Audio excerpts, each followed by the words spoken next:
గణేష్ నిమజ్జనాలు కూడా జరుగుతున్నాయి. ఇవి ఎటువంటి గొడవలు లేకుండా జరుపుకోవాలి.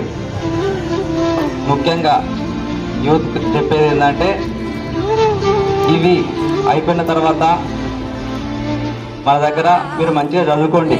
ఫస్ట్ మీకు ఎటువంటి చదువుకోవడంలో ఎటువంటి ఏమైనా డౌట్స్ ఉన్నా ఏదున్నా కూడా నాకు నంబర్ కాల్ చేసి అడగచ్చు. ఇక్కడ ఎస్ఐ కానిస్టేబుల్ ప్రిపేర్ అయ్యే పిల్లలు ఎవరున్నా కూడా నా సలహాలు తీసుకోవచ్చు. మన నోటిఫికేషన్ పడ్డాక రన్నింగ్ కూడా స్టార్ట్ చేద్దాము. ఎలా చదవాలి ఏందనేది నేను చెప్తాను. ఇక్కడ ఉన్నది కూడా నాలాంటి అందరూ కూడా మా మధ్యతరగతి పిల్లలే ఉన్నారు. అందరూ కష్టపడి చదివితేనే మీ ఫ్యామిలీ డెవలప్ అవుతుంది.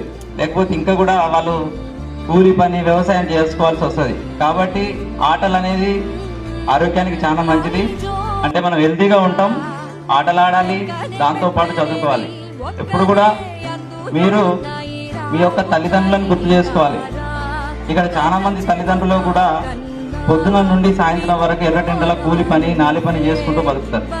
కాబట్టి మనం చదువుకునేటప్పుడు ఇంకా ఎప్పటికి కూడా మా అమ్మ నాన్న అదే కూలి పని నాలి పని చేయించాలా అని ఒక్కసారి ఆలోచించాలి.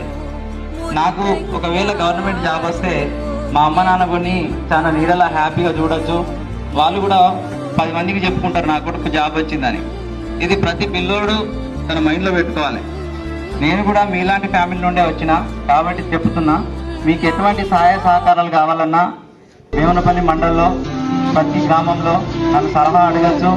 మంచిగా చదవండి. ప్రతి ఒక్కరు అందరూ కూడా మంచి పొజిషన్కి రావాలి.